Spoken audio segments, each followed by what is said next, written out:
My name is Hassan ibn Yusuf al-Mansur. To the uninitiated, it may seem like just another name among many in the Arab world. But for me, this name has always been much more than a simple identifier. It was like a heavy armor I wore every day, a constant reminder of who I was expected to be, not necessarily of who I truly was inside. I was born into one of Bahrain's most powerful and traditional families, in the heart of the capital, in an environment where influence, prestige, and control formed the basis of everything. My father, Isef al-Mansur, was a feared and revered figure, Minister of the Interior for decades, as well as a direct cousin of the king. Growing up in his shadow was not just a matter of status, but a constant demand to live up to a legacy that brooked no flaws. From birth, power and expectation were like the air I breathed. I grew up surrounded by luxury, but also by thick silences. The silence of the cold marble walls of our palace, the silence of glances that said more than any words, the silence of orders unspoken but always understood. Our residence was known as Qadira, a veritable fortress hidden behind imposing walls, with meticulously symmetrical gardens and soldiers at the entrance who never showed any emotion. My childhood was meticulously sculpted to fit a rigid mold laid down by generations before me. From an early age, I understood that my blood carried weight. I was the direct heir to a line of religious leaders, royal advisors, and princes, men who shaped not only the politics but also the spirituality of our people over the centuries. Having the surname al-Mansur was like carrying an invisible throne on my shoulders, a silent call to absolute fidelity, to Sunni Islamic tradition, to the honor of the dynasty, and to total submission to the structures of power. My daily life was a dance of rituals and obligations. Between religious ceremonies and demanding study sessions, my routine revolved around what my family valued most: control, reverence, and appearance. Our palace had over 30 rooms, 3 gardens that looked like living paintings, always tended by gardeners imported from Turkey and Sri Lanka, and a private prayer room where my father, with a firm voice, led the Friday sermons when we weren't at the great mosque, Al-Galmajid. And even at a young age, I already knew that any gesture I made could become a source of shame or honor for the family. There was no room for error. I studied at a British school in Hamala, one of the few times I felt anything resembling freedom. At that school, surrounded by classmates from diverse backgrounds, it was as if, for a brief moment, the world breathed lighter, more colorful. It was there that I realized, albeit timidly, that there was life beyond the gates of Qadira. But this relief was short-lived. As soon as the bell rang, I was immediately reminded of the weight I carried. At home, private tutors awaited me to reinforce lessons in the Quran, classical Arabic, the history of the caliphates, and Sunni culture. Mastering British English was mandatory, as we represented our nation everywhere. But upon crossing the palace gates, everything was reversed. The language permitted was the ancient, formal, almost poetic dialect, a constant reminder of our roots and the heritage that could not be neglected. It was precisely there, amid words steeped in tradition and strict rules that brooked no questioning, that I began to realize something inside me didn't fit. We traveled frequently: London, Geneva, Dubai, but these destinations were never vacations. Each trip was, in fact, an extension of the role we were expected to play. The whole world seemed like just another stage where we had to maintain the impeccable image of our lineage. We wore traditional attire even in Western countries. Our presence was noticed and commented on. Everything about us screamed belonging to Bahrain's Sunni elite, and I, the eldest son, was carefully molded to follow in my father's footsteps, whether in the ministry or in the palace. My future was already decided before I even learned to write my name. The religiosity that surrounded us went far beyond personal devotion. It was a public expression, a symbol of power and order. Every morning, before the sun even touched the horizon, we were awakened for the Fajr prayer. Each prayer throughout the day was performed with military punctuality, as if God only heard those who followed the exact protocol. Faith, in that context, was never an intimate experience, but an invisible uniform we were forced to wear. I prayed, yes, but with fear. Fear of making mistakes, fear of displeasing, fear of embarrassing my family. There was no room for doubt, no questions, no fragility. Everything had to be strong, precise, and aligned. But even amidst so much control, a small uneasiness began to grow within me.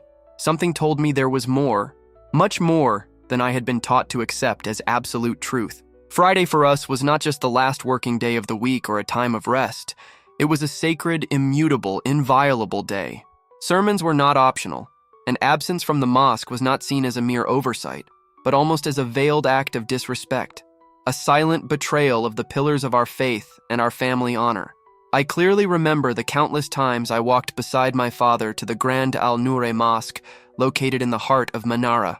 He was always ushered to the front row with reserved seats among ministers of state, respected imams, and other powerful figures. And there beside him I sat, back straight, gaze fixed and heart racing, faced with so many attentive eyes surrounding us. These gazes weren't just admiring, they were judgmental, almost inquisitorial. They didn't just evaluate our presence or behavior, but seemed to weigh the value of our blood, our refined attire, the way we uttered prayers.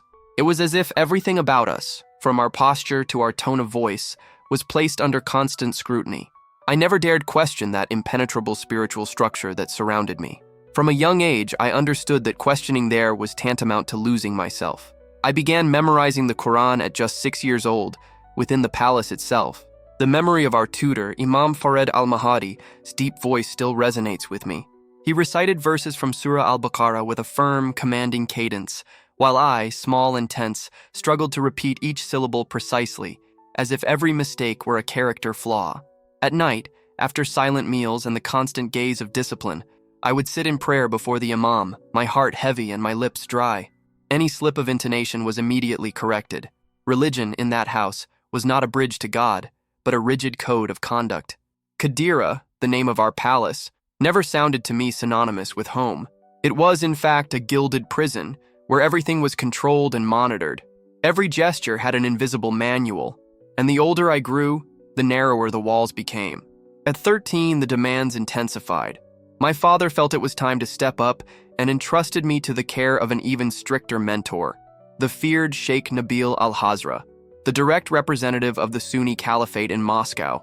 His presence alone was enough to make even adults lower their gazes. He was a tall man with a deep voice, as if each word were born from the very ground. His face was weathered, with lines that told stories of spiritual battles and unyielding discipline.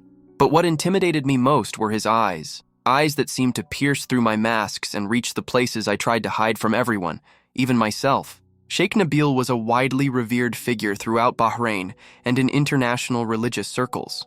But within the walls of our palace, his presence was a source of tension. Twice a week he came for private sessions with me, and just knowing he was on his way filled my body with a knot that left me breathless. During these visits, he didn't just test me, he pressured me, confronted me, as if he were molding iron. He corrected my Quran recitation with implacable coldness, as if every error were an unforgivable flaw. Then came the questioning. He interrogated me about the most complex hadiths, as if I were already a grown man. Each time I hesitated, he would say a phrase that remains etched in my memory to this day. "You are not just a Muslim. You are the son of Sheikh Isef. Your mistake is not yours alone.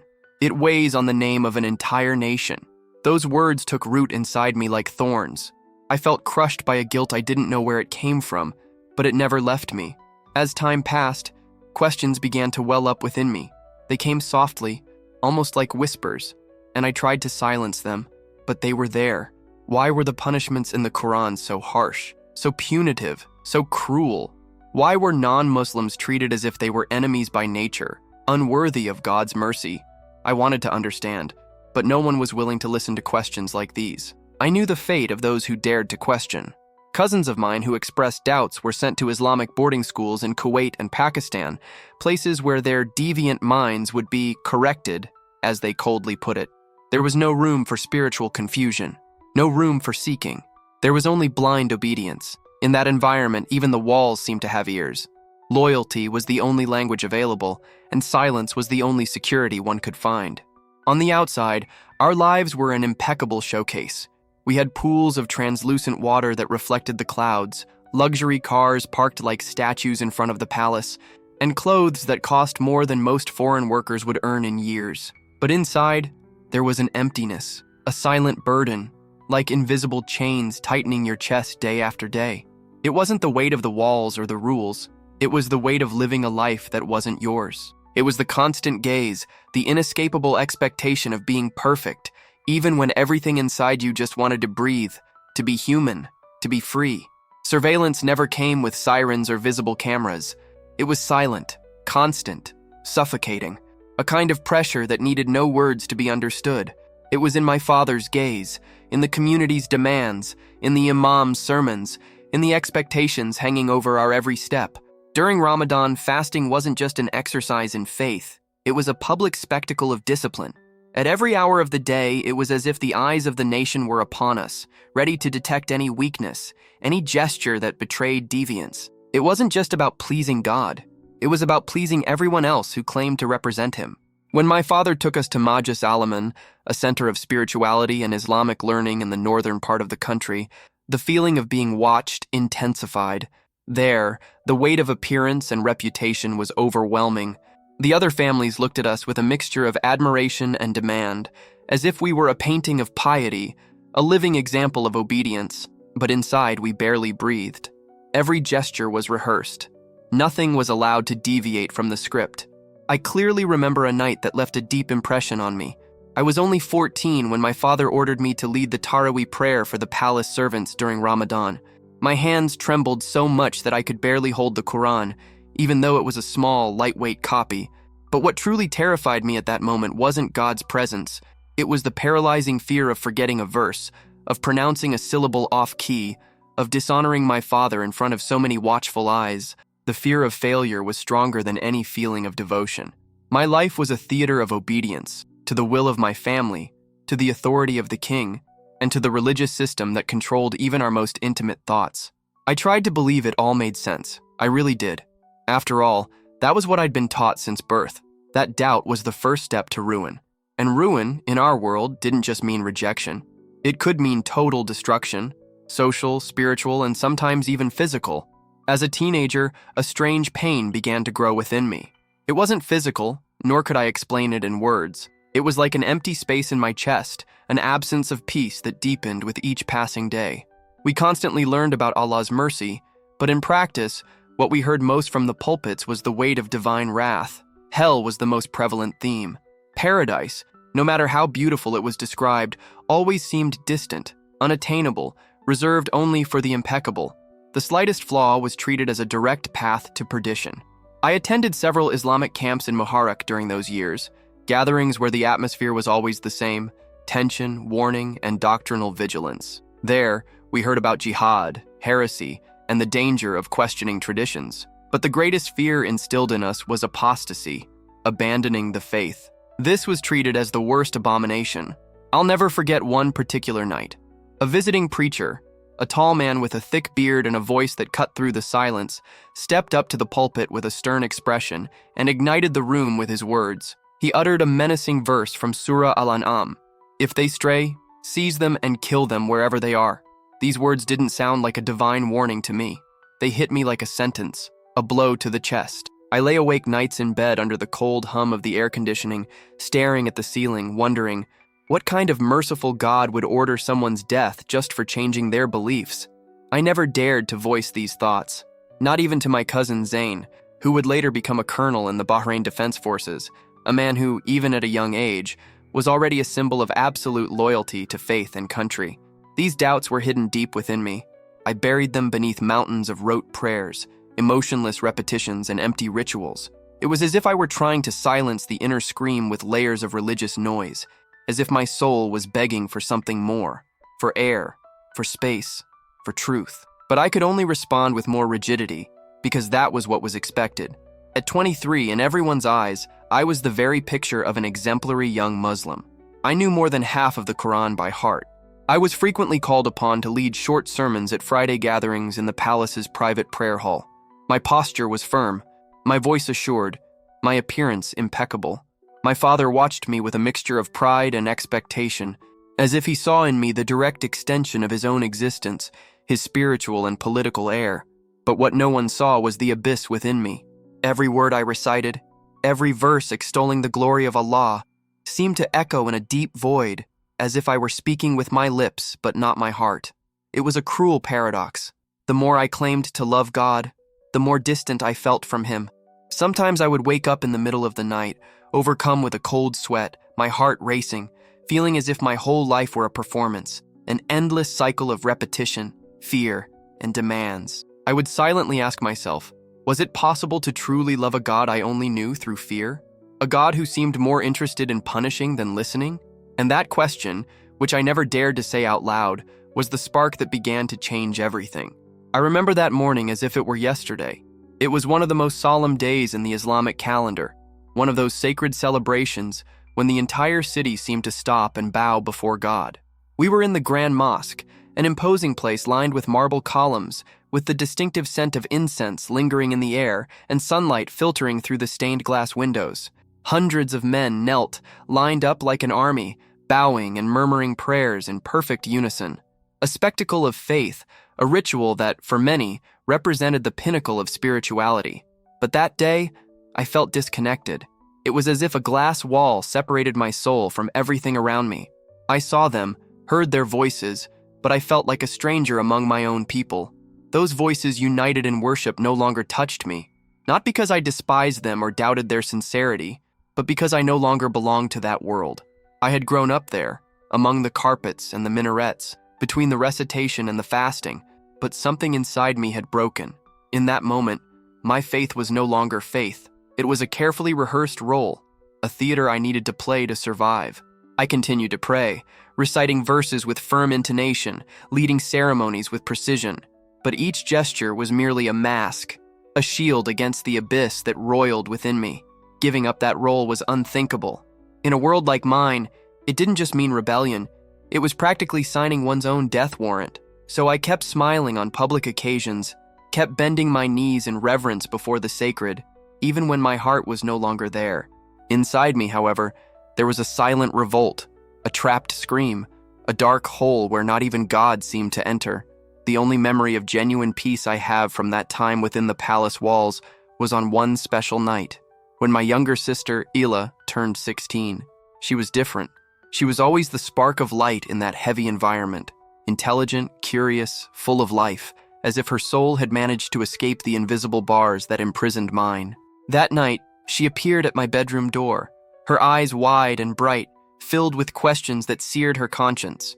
She came in, sat on the edge of my bed, and, with the innocence only brave young people possess, asked me why a woman's word was worth half that of a man's in our courts, why her inheritance would automatically be inferior to mine. It disarmed me. It wasn't the first time I'd heard this question, but it was the first time it came from someone I loved deeply, someone who believed in me. I tried to give the answers I'd learned since childhood, about emotional balance, about the complementary roles God assigned to each gender. But as I spoke, I realized my words sounded hollow, like phrases copied from a dusty book. Even to me, they sounded like excuses. She thanked me sweetly and withdrew, leaving the room in silence. But her question lingered, lingering like an echo. And for hours I stared at my Quran, the same one I used for formal recitations, bound in leather with gilded edges. I didn't have the courage to open it. For the first time, I realized how much I revered it more out of fear than love. It was that night that my doubts took shape. For the first time, they weren't just vague feelings, but concrete questions. If this was God's absolute truth, why was there so much room for silence in the face of injustice? Why did fear seem to be the main link between humanity and the Creator?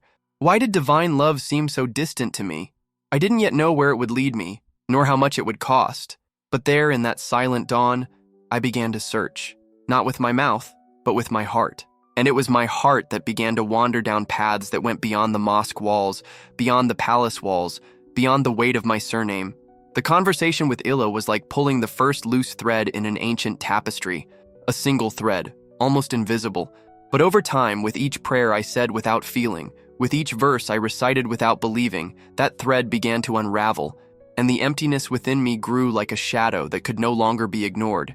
I'll never forget one particular night during Ramadan. It was just before the sahur meal. I had just led the Taraweeh prayer with my family and the palace servants. Everyone else had already retired to their rooms. I was alone in the main prayer hall, a gigantic hall with handmade oriental rugs, golden calligraphy covering the walls with verses from the Quran, and a massive crystal chandelier on the ceiling, which, lit up, looked like a frozen galaxy hovering above me.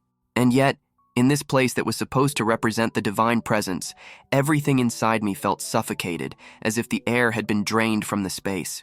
It was as if, for the first time, I was seeing that hall with open eyes, not with the eyes of ritual, but with the eyes of my soul. All the external beauty of that setting could no longer hide the inner darkness that consumed me. It was a moment of silent rupture. I didn't cry. I didn't scream. I just sat there motionless, listening to the silence, listening to myself, and without knowing it, also hearing the first whispers of the God I hadn't yet known. The air in that room seemed denser than ever. The scent of imported incense, that sweet, soothing smell that for years had made me associate spirituality with comfort and routine, now suffocated me. It was as if it had fused with my sweat, my skin, my fatigue.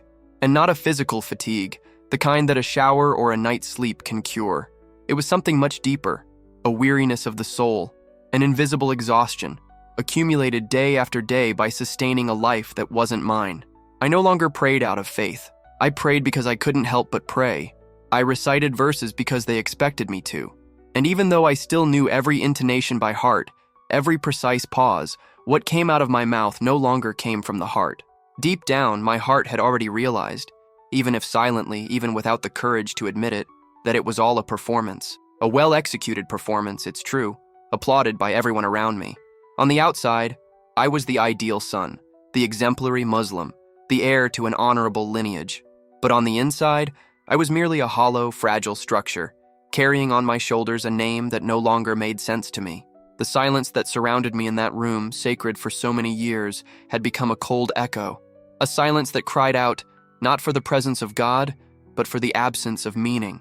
And paradoxically, it was precisely in that void, in that desolate space between doubt and pain, that something began to change. I was alone, leaning against one of the icy marble columns that supported the prayer hall. My eyes were closed, and I desperately tried to find some semblance of peace, even if hidden in the most remote corners of my soul. I heard no voices. No heavenly visions appeared before me. There was no lightning or thunder. What I felt was subtle, yet frighteningly real. It was like that moment before a summer storm, when the wind dies, the air grows heavy, and every hair on your body stands on end without warning. A kind of silent anticipation, as if something grand and dangerous was about to happen. The atmosphere around me seemed to have shifted. What had once been merely an oppressive void now seemed to be filled by something invisible, yet alive. A presence, not something imagined, not an idea. A real concrete presence, more real than any prayer I had ever prayed. My first impulse was one of sheer terror. After all, my mind had been shaped since childhood to fear any spiritual manifestation that wasn't clear, controlled, and explained within Islamic frameworks. And what did my tradition say? That such sensations could be caused by jinn, invisible beings, some of them dangerous and deceptive. My teeth began to chatter involuntarily. My heart felt like it wanted to escape my chest. I waited for a menacing whisper, a cold touch on the back of my neck, any sign that this presence was evil. But none of that happened. The presence wasn't cold, nor was it violent. It didn't carry the kind of fury I'd so often heard attributed to God in Friday sermons. It was strong, yes. There was authority in it, an unquestionable authority, but there was no condemnation, there was no judgment. It was as if it saw me completely, with all my sins, all my doubts, all my frailties, and yet it didn't reject me. That to me was the most disturbing thing of all, because I had never experienced anything like it. I stood there, motionless, leaning against the column as if moving might shatter the moment. My eyes remained closed, not out of devotion, but out of fear. Fear of what I would see if I opened them. My entire body was tense, prepared for an attack that never came. Sweat dripped from my forehead and mingled with the tears that fell silently from my eyes. Tears that came not just from fear, but from confusion, from the feeling that everything I believed in was crumbling. I desperately tried to cling to the structures that had given me security for so long. I resorted to what I had been taught since childhood. I mentally recited the Ayat al-Kursi, the verse of the throne, known as a shield against all evil, against any spiritual attack. But to my astonishment, those words, which had once held so much weight, so much power, now sounded hollow, as if they were echoes of a language I no longer understood. It was like trying to scream underwater, soundless, powerless, ineffective. The presence didn't move away, but it also didn't speak. It didn't shout. It didn't demand anything. It just remained. And in that silence so full of meaning, more terrifying than any noise, I began to think I was going mad. Was this a test? A trial sent by God to see if I could resist the enemy? Or was Shaitan himself trying to deceive me, as religious leaders had warned since my childhood? But deep down, none of these explanations made sense, because for the first time, I didn't feel the fear I once felt when faced with the threats of eternal punishment. I felt a brokenness that came from another place, a place where the soul began to recognize something the intellect couldn't yet grasp. The question that began to form within me was no longer, "Who are you?" but "Why do I feel loved anyway?" What I felt in that moment wasn't a cruel test or a trick of my mind. It wasn't hallucination, nor madness, nor spiritual oppression. It was real. Real in a way no other experience of mine had been before. It was as if time itself had stopped, as if everything I knew, the palace, the rules, the religion, the rituals, had been suspended. Only that presence remained there with me, within that sacred and strange silence. It couldn't be explained with words. It wasn't something you saw with your eyes or touched with your hands. It was as if it observed me from within, without invading me. It just saw me and touched me, not my body but my soul, as if caressing a wound I didn't even know was open. Then something happened. Until then, that presence had been like a mountain, immobile, immense, static. But suddenly, it moved. Not like someone walking or physically approaching, but like a warm breeze in the late afternoon, like the surface of a lake gently rippling with the wind. What touched me wasn't a hand, nor a voice. It was a wave of peace, an invisible touch that pierced my defenses and reached the only place where I still harbored a shred of hope, my heart. And when it did, the fear began to recede. The tension that had paralyzed me slowly eased, like a wall crumbling silently. And in place of that paralyzing terror, something new began to emerge. A feeling completely different from anything I had experienced before. It wasn't pain. It wasn't guilt. And surprisingly, it wasn't judgment either. It was as if someone were, with infinite patience, helping me look inside myself, as if saying without a word, "I know where it hurts. I see you, and I won't turn away." That presence wasn't there to punish or shame me. On the contrary, it exposed me, not harshly, but with compassion. It was as if it were opening locked windows within me, revealing the parts I'd hidden even from myself. And it did so with such gentleness, with such love, that my only response was to cry. It was at that moment that everything reached its peak. For the first time, I saw my own pain. I saw my loneliness. I saw how tired I had become of playing a role day after day. I felt the agony of all the questions I'd swallowed out of fear, the sadness I carried for what Illa represented, her purity, her hope, her courage to question, the silent revolt I'd never had the courage to confess, not even in prayer. It all came flooding back, but not as a destructive avalanche. It was as if that presence said, "I've been here all along, and I've never stopped seeing you," and it shattered me. I grew up believing that God was more of a judge than a father, more of a fire than a light, more of a punishment than a welcome. And suddenly I found myself there, stripped of all my masks, and yet embraced. I, who had always thought that being weak, doubting, or falling was grounds for condemnation, discovered that in that moment, I was being found. It wasn't punishment. It was redemption. And this realization tore at my heart like never before. The fear, which had shadowed me for years, dissolved like smoke in the wind. And in its place was born something so profound and so new that it made me tremble. It was peace, but a different kind of peace. It wasn't an absence of pain, nor a denial of chaos. It was peace amidst the chaos. It was as if someone were saying very quietly, deep within me, "You are not alone. I know you. I have never stopped loving you." And that changed everything. I, who had lived my entire life under the weight of the imam's stern gaze, under my father's relentless demands, under the constant fear of a God who seemed to watch only to punish, in that moment, I was completely seen, with my flaws, my hypocrisy, my inner rebellion, and yet I was not discarded. On the contrary, I was welcomed.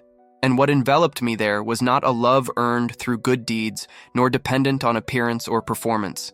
It was a pure love, without demands, without masks, a love vaster than the deserts of the Gulf, deeper than any recitation I had ever given.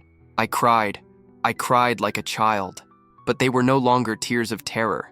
They were tears of relief, of surrender. It was as if, for the first time in years, my heart breathed, as if that presence had touched something locked inside me and, with it, opened a dam, and everything I had held back for so long was finally able to come out. Even with my eyes closed, a conversation began to happen. Not with words, not like in books. It was something direct, soul to soul, spirit to spirit. And then, images began to emerge. Not as seen with the physical eyes, but as if they were visions engraved within my chest, lit by a light I had never known before. It was as if those images were projected directly into me, not as a timeline, but as an emotional map of my entire life. I saw the small boy, so frightened, his hands trembling, as he led prayer for the first time, trying to hide his fear. Then I saw the teenager silently harboring questions he never dared ask, those forbidden doubts that suffocated his soul. And then the young adult, a stranger in his own home, caught between the crushing weight of family expectations and the uneasy truth that resided in his heart. In each of these scenes, that presence was there with me, not as a harsh judge, but as a welcoming embrace, a silent and profound comfort. It was a compassion so intense it seemed to whisper, "I have been with you in every tear no one has ever seen." There was no accusation, no relentless voice saying, "You should have believed more, doubted less." Just a silence charged with understanding, as if, in some inexplicable way, that presence shared my pain, the pain I thought was mine alone. It shattered everything I had learned about God throughout my life. He had never been presented to me as someone who cared enough to weep with his child. In my upbringing, God was a distant, stern king, a sovereign who demanded unconditional obedience. But there, in that silent room, I discovered that he was not a tyrant. He was a father who mourns alongside his son. And it was in that moment that everything changed within me. The conversation that until then had only reflected my past began to move into places I had never dared to explore aloud.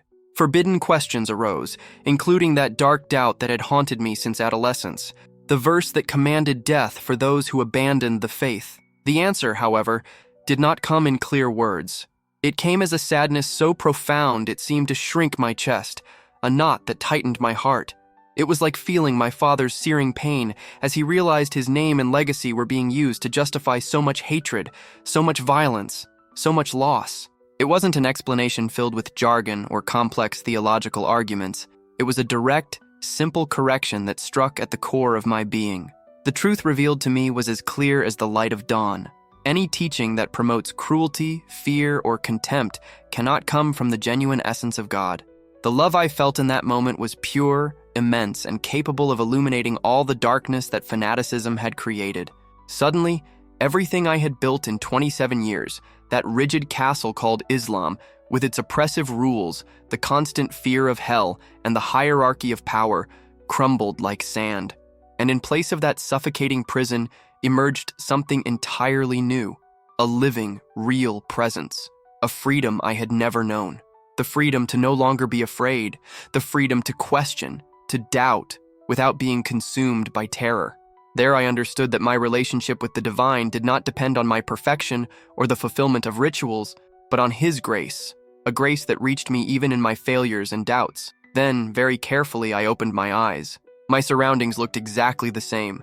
The cold marble, the luxurious carpets, the golden calligraphy on the walls. Nothing had changed in appearance, but something inside me was forever different. The same walls that had once imprisoned me now welcomed me, as if I had finally found sanctuary. The God of my childhood, that distant, merciless judge, had died within me that night, and in his place blossomed a truth that didn't shout, didn't threaten, didn't impose. It was a gentle, firm, and liberating truth. It was a truth I simply loved, a truth that entered my soul and remained there forever. I was loved, completely and unconditionally. No matter what I had done or failed to do, that love was not dependent on conditions, merit, or perfection. And that revelation changed everything within me. I sat there, on the cold floor of that room, my body still pressed against the icy marble. I don't know how much time passed, maybe minutes, maybe hours, but time simply lost its importance in that instant. My body, which had previously trembled with fear and tension, was now calm, heavy, almost as if it had been anchored to the ground. I looked at my hands resting on my knees, and they felt strange, almost as if they belonged to someone else. And, in a way, it was true. The man who had entered there a few hours earlier, full of fear, emptiness, his heart suffocated, was no more. I was exhausted, but it was a good kind of exhaustion, The kind of exhaustion felt like walking through a scorching desert and finally finding shade and fresh water. I took a deep breath, and the air that entered my lungs felt different, light and pure in a way I had never felt before. The scent of incense still lingered in the air, but it had lost all its suffocating weight. Now it was just a scent, a neutral presence. Everything that had once carried that heavy cloak of symbolism, the gold, the luxurious carpets, the recitations, seemed to have lost its mystical power. It was then that I understood. True power lay not in externals, nor in rituals or traditions, but in that living presence that still vibrated within me, in that silent love that was transforming my soul. And it was at that moment that the inevitable question arose, but not from my mind. It sprang from my awakening spirit, from those depths I hadn't even known existed. Who found me in that darkness? I considered turning to the mold of faith in which I was raised, trying to seek refuge in the 99 names of Allah I had learned since childhood. Rahman, the merciful; Al-Wad, the loving; Al-Ghaffar, the forgiving. Yes, that presence had all of that, but it went much further, because those names, however beautiful and sacred, belonged to the God I had learned to fear, to the rigid system that taught me I had to earn that love, that it wasn't free. But what I experienced there was completely different. It was something intimate, profound, that went beyond words. It wasn't forgiveness from a distant throne, but a compassion that plunged me into my own pain. It wasn't the love of a king for his subject, but the love of a friend, someone who sits beside you, holds your hand, and cries with you. And suddenly I realized that none of these names, no matter how sacred, were enough. None of them could contain the ocean of love and grace that flooded my being. The image of God as I knew it was too small, too limited to express this love that completely disarmed me. There, with my heart fully exposed, I understood clearly. This presence was not a jinn, as I had feared, nor was it the cold, stern God my father had taught me to fear. But then, who was it? My heart begged for a name, for something I could invoke, thank, love. And just like that, with the same subtlety with which it had all begun, the answer arrived. It wasn't a loud voice, nor a clap of thunder splitting the sky, but a word, a name that etched itself into my soul with a power no doubt could erase. It was a name I already knew, but had never felt quite like this. It wasn't a name from the Quran, but something older, purer, something I might have heard in British school or in some Western documentary. Yeshua. When that name echoed within me, it was as if a ray of light had illuminated a dark room, revealing something I had never seen before. The revelation wasn't new, but for me, in that moment, it shone as if for the first time. The presence gained a face, the love gained a name. Yeshua.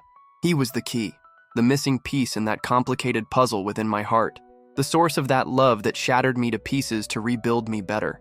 A love with a name that resonated like a profound revelation. Yeshua. A shiver ran through me, but it wasn't fear. It was the shock of truth, a truth so intense and overwhelming that it shook all my certainties and overturned everything I thought I knew about faith, God, and who I was.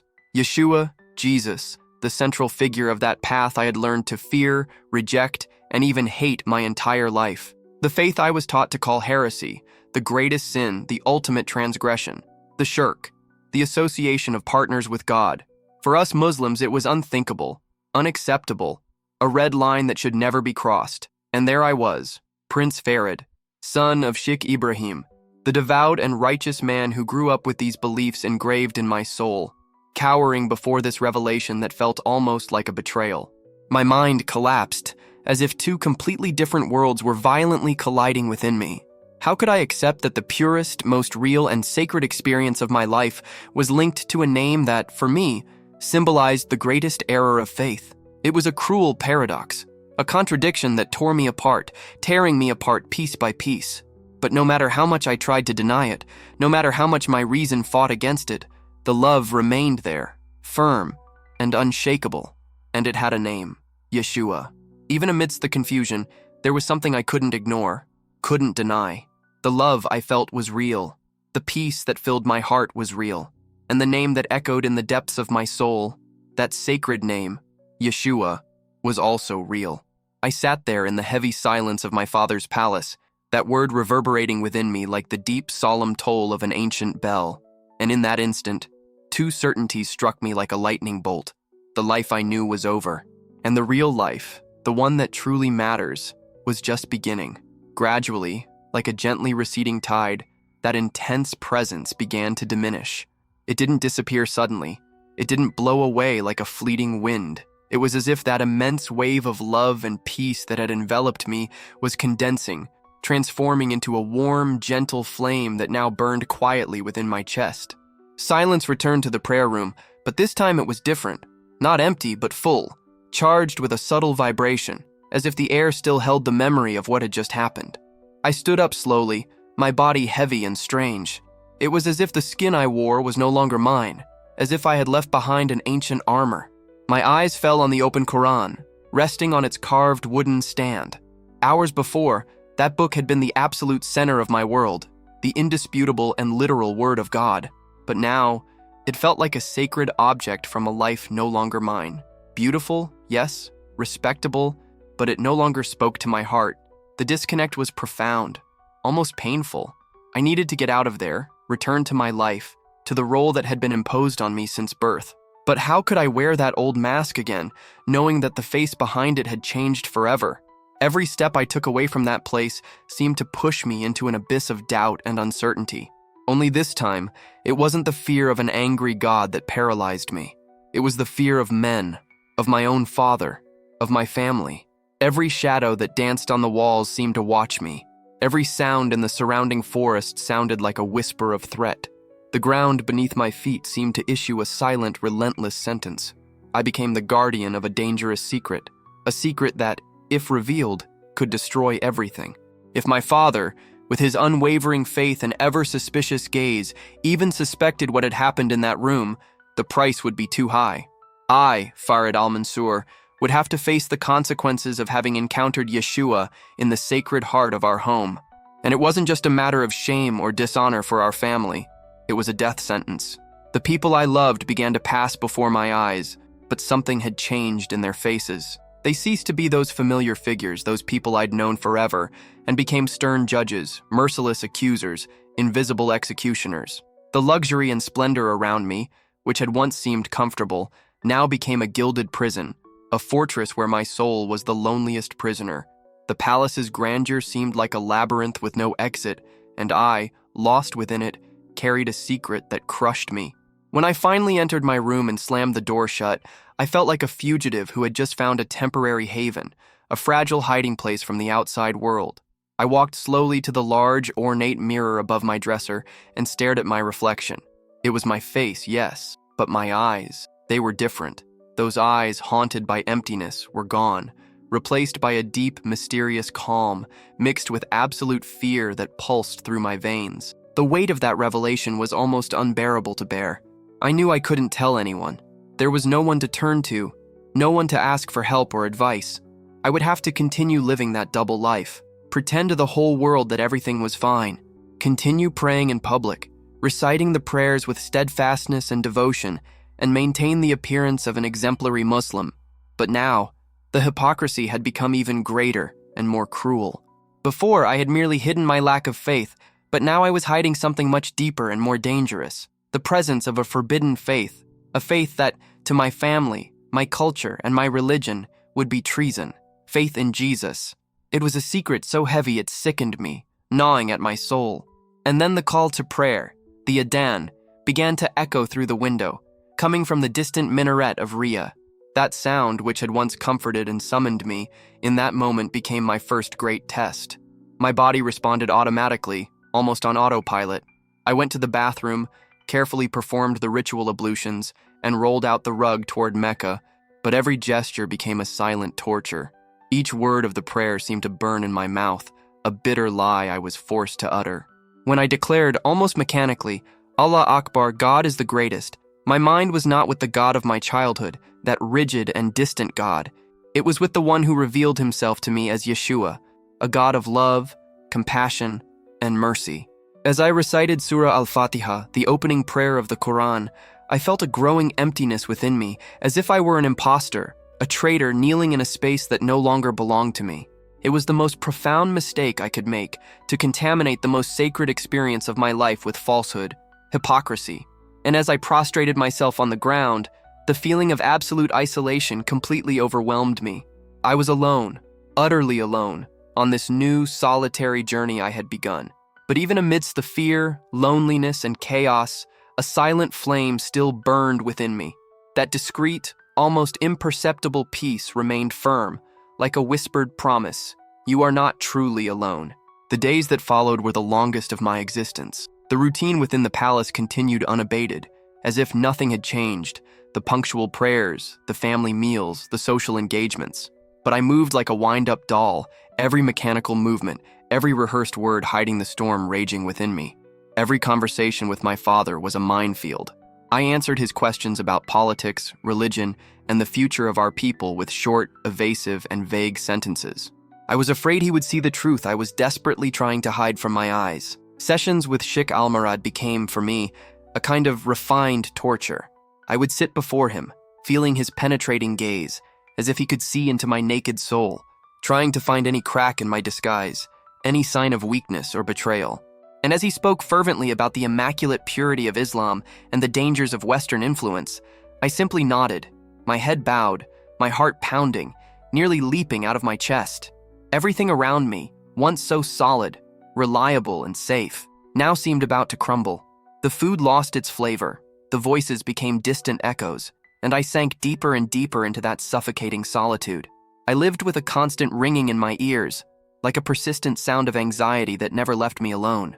It was as if I were living on the edge of a cliff, my entire body tense, waiting for the moment when the earth would give way beneath my feet and I would fall into the abyss of the truth I could no longer deny. In the midst of this consuming anguish, an urgency arose within me, a hunger that surpassed even my deepest fear. I needed to understand what had happened to me. I needed to know more about him, about Yeshua, that name that had awakened something within my heart, something I had never been able to explain.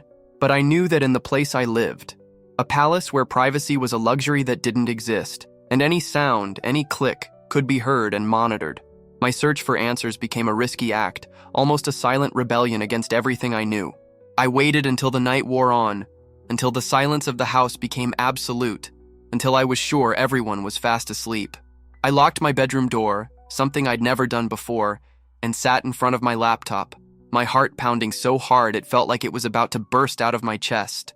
I opened an incognito tab, my fragile shield against the unseen eyes that might be watching me, and typed those words that could cost me everything.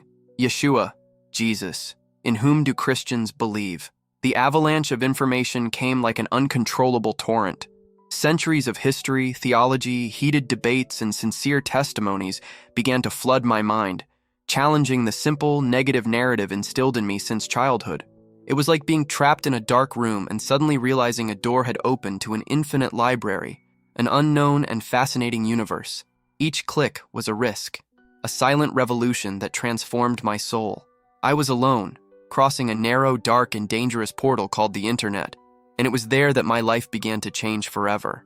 It was on this uncertain path that I encountered the Gospels. On a simple, almost amateurish website, I discovered the entire Bible translated into Arabic. Hesitantly, but driven by curiosity and inner hunger, I clicked on the link that led me to the Gospel of John. There, the opening words hit me like a punch in the chest. In the beginning was the Word, and the Word was with God, and the Word was God. I stood there motionless, before the illuminated screen in the darkness of the room, absorbing each word with a thirst I had never felt before. It was as if everything had been written precisely for me, for that moment of despair and hope. But this Jesus was not the same one I had learned to know from Islamic texts, the one who appeared as just one prophet among many. There, in that text, he spoke with a voice at once tender and authoritative, a voice I recognized instantly, because it was the same one that had met me in that prayer room, the presence that had touched my heart and transformed my soul. I am the way, the truth, and the life. Come to me, all you who labor and are heavy laden, and I will give you rest. Each phrase was a silent confirmation. Each verse fit perfectly like the missing piece in the puzzle of my heart. What I was reading wasn't some strange or distant doctrine. It was a direct reflection of my own experience, of what I felt and saw deep within my soul. The way Jesus treated the marginalized, his patience with the confused, his radical love for the lost, it all rang familiar, true. He wasn't an idea, an abstract concept. He was real. He was him. By day, I remained Prince Farid al-Mansur, heir to the Sunni line, fulfilling the role my family and my faith expected of me. I participated in religious discussions, recited the Quran perfectly, and maintained the appearance of a devout Muslim. But at night, when the lights went out, I became someone else, a hidden seeker, a clandestine reader of the Gospels, a thirsty heart that found hope in the words of that man called Jesus. Every word I read silently shaped who I was becoming inside, though no one around me suspected it. I clearly remember one afternoon at school when Sheikh al-Marad spoke with conviction about how Jews and Christians had distorted their holy scriptures.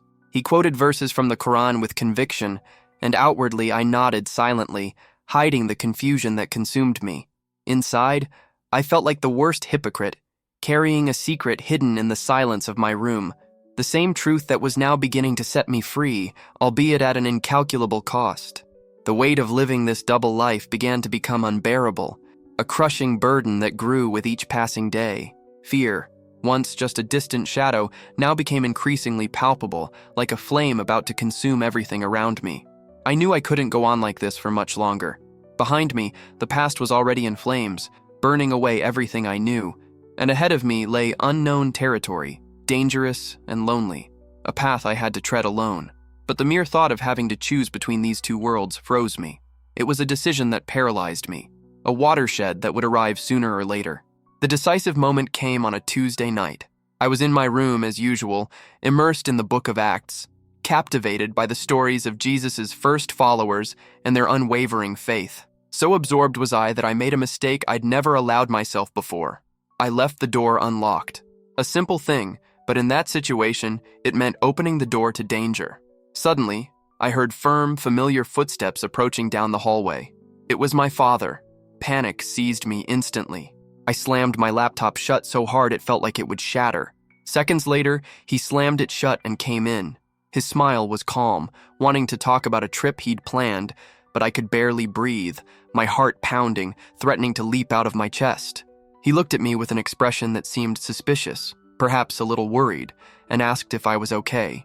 I could only murmur that I was tired. He nodded, wished me good night, and left, closing the door behind him with a calm that seemed cruel to me at that moment. I stood there, motionless, staring at the closed door, my entire body trembling like never before.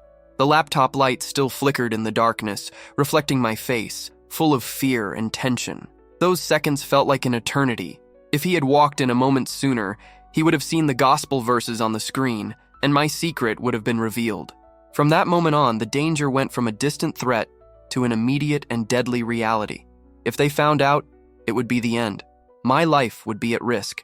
When silence returned to the hallway, I slid to the floor, leaning against the side of the bed, trying to calm my breathing, which seemed impossible to control. I felt hunted by something invisible, a shadow that was slowly crushing and suffocating me. It was an invisible weight, but terribly real, as palpable as the ground beneath my feet. In that moment of profound despair, without planning or ritual, I did something I had never done before. I closed my eyes, not to escape or seek answers, but to speak to him. For the first time in my life, I prayed a sincere, simple prayer, without memorized words, without masks or fear. I simply spoke with an open heart. "My God," I whispered into the silence of the room, my voice trembling. "I can't take it anymore. I can't keep living this lie. They'll find out, and it could cost me my life. Please help me. Show me the way. I'm lost. I don't know where to go." It wasn't a beautiful or well-structured prayer, but rather the desperate cry of someone broken inside, of a child lost in the darkness. In that moment, something changed inside me. I stopped being just a curious Muslim. I became a true follower of Jesus. I surrendered my life, my fears, and my uncertain future into his hands. The answer didn't come in the form of a voice or grandiose signs. It came as an unexpected peace that cut through my despair like a gentle blade. One word echoed within me, clear and definitive, or. Along with that word came a clarity that struck me like a lightning bolt. I couldn't stay there any longer. I didn't have the strength to fight all of this. My family, my culture, the suffocating environment that surrounded me. The only way out was to leave. The thought of leaving everything behind wrenched my heart, but it was the only hope of living the truth that now resided within me. To leave, to begin again, to live. My mother, my brothers, and especially Ila, my sister, the one who seemed to understand every silence, every shadow that I hid inside myself. The pain of this reality pierced me like a sharp blade. To stay meant continuing to live a lie that, with each passing day, became more dangerous, an invisible prison. Leaving, on the other hand, required renouncing everything I knew, my history, my name, my identity.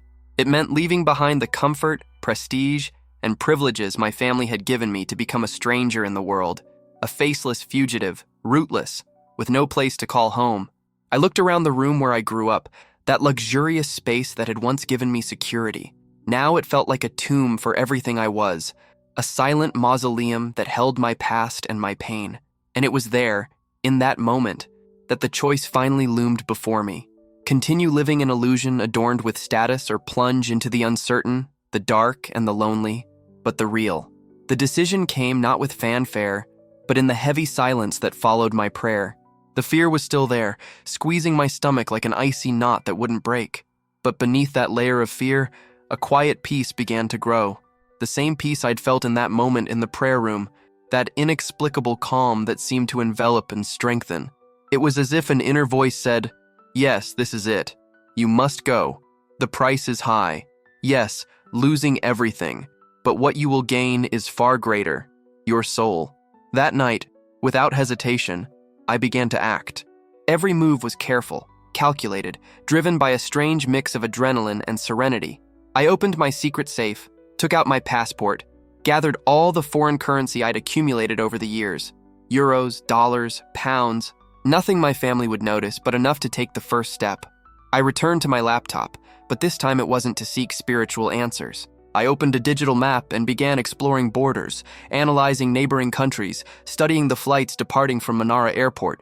Each click dismantled my old life, each choice an act of faith tinged with desperation.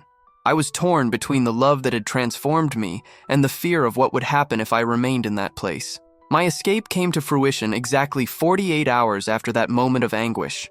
I used a simple excuse, a quick trip to Dubai to visit a friend. The lie slipped from my mouth so naturally that it even startled me. No one suspected a thing. At 3 a.m., with a small suitcase containing only the essentials, I walked the silent corridors of Qadira's palace for the last time. Each step was a farewell to what I was leaving behind, an echo of the life I was giving up. The entire palace slept, oblivious to the silent betrayal unfolding beneath its own roof. As I passed Ila's bedroom door, I hesitated. My hand hovered in the air, as if wanting to wake her, tell her everything, beg her to come with me. The urge was almost unbearable, but I knew I couldn't drag her to that uncertain and dangerous fate. That would be condemning her as well. I swallowed the pain, feeling a lump form in my throat as sharp as a blade. I kept walking, leaving no note. I didn't look back. I simply left the back of the palace, got into the car I had discreetly summoned, and disappeared into the darkness of the night. I wasn't just fleeing a country, I was fleeing an entire life, and the silence of my departure was the only act of mercy I could offer those I loved so much. The ride to the airport was a whirlwind of emotions. Every passing police officer, every glance from the security team felt like a constant reminder that my escape could end there, at any moment. My heart raced, tension tightened my chest, but I knew this was the only chance I had to live the truth that now consumed me. I expected at any moment to feel a firm hand land on my shoulder, hear someone shout my name, and see everything fall apart right then and there. But it never happened. I passed through security, through passport control, and finally arrived at the boarding gate. My destination was Larnaca, Cyprus. I chose it almost by chance. It was close enough to be a quick escape, but far enough away to feel like a completely different world from the one I was leaving behind. As the plane took off, tearing through the night sky, I felt as if my roots were being ripped out along with the earth behind. I looked out the window and saw the lights of Manara spreading out, shimmering like a delicate network of diamonds, until, little by little, everything became a distant, silent memory deep in my chest. And then, the tears I had been holding back for so long finally fell, silent, bitter. I deeply mourned all I had lost, but at the same time, a strange, intense relief washed over me, a sense of freedom so profound it almost hurt. I was free, yes, but completely alone. Today, I find myself in a strange country, living in a small apartment barely large enough to accommodate my memories. I wait anxiously as bureaucrats decide my future, a future still shrouded in uncertainty. The asylum process is long, tiring, and full of humiliating moments. I have plenty of time to think, and the adrenaline of that escape is long gone. Now all that remains is the harsh reality. I lost my family, my home, my name. I lost everything. But what have I gained in return? Just a memory. One night, a silent presence in a prayer room, something I can never prove to anyone. If I told this story to a psychologist, I'd probably hear words like stress, breakdown, hallucination, and I wouldn't blame you. After all, how can you rationally explain a presence made only of love, a wordless conversation, a name whispered in a silence so deep it stays not in the mind, but in the soul? It's an invisible mark, a scar that no longer hurts, but never disappears. It became a part of me. After that night, I never had visions or voices again. It was a unique, silent, and frightening encounter. But sometimes, in the silence of the night, when everything is calm, I can almost feel that peace again. And I remember why I left it all behind. But most of the time it's just me, Farid, a man with no clear past, a future still unclear, trying to learn to live this new life, one day at a time. I have no answers. I don't know why all this happened to me. Why, among so many, I was the one who experienced it. I only know that that night, in the most unlikely place anyone could imagine, I found God. Or maybe he found me. And that encounter cost me everything. My home, my name, my history, my family. But it gave me exactly what I needed most. The rest is still a mystery, and perhaps will remain so for a long time. This is my journey, from prince in a palace to refugee seeking peace. And even without all the answers today, for the first time, I breathe as someone truly free.